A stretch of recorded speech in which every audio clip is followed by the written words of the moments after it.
Hi, this is the first in a short series where I'm going to be spotlighting some of the watercolours in my palette that aren't amongst the most commonly chosen colours in people's palettes. I'm going to keep it fairly simple and focus on the things that I think are important to know about a colour. Today I'm starting with Chromium Yellow Dark.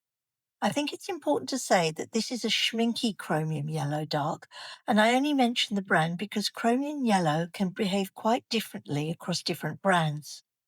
In many ranges, it can be quite a cool yellow, but in the Schmincke, as you can see, it's a warm, semi-transparent, non-staining yellow. I choose this one because it's very clean. It doesn't create dirty or muddy mixes, and it's particularly useful for glazing. It gives warmth without taking over, and I find it doesn't lighten or dull as much when it dries, which makes it very predictable to work with. I often use it on buildings when I want to suggest sunlit areas.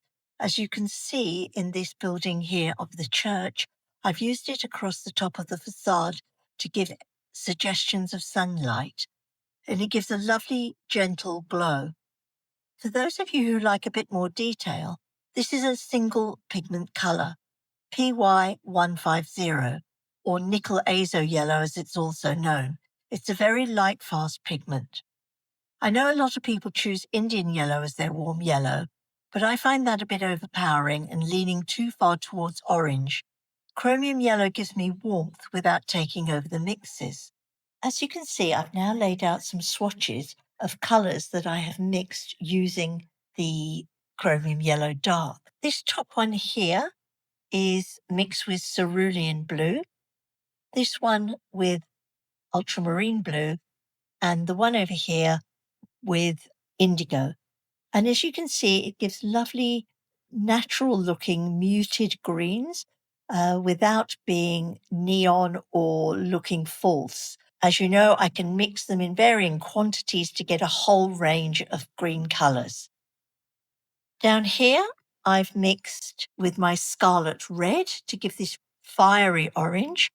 Here I've mixed it with Perylene Violet, and that is another colour that I will be talking about. This mix is one of my favourite colours because it gives this lovely, rich, warm brown without being muddy. And over here, I've mixed it with burnt sienna, and it gives me that almost goldeny colour.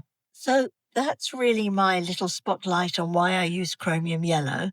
And in the next video, I'm going to be talking about tundra violet.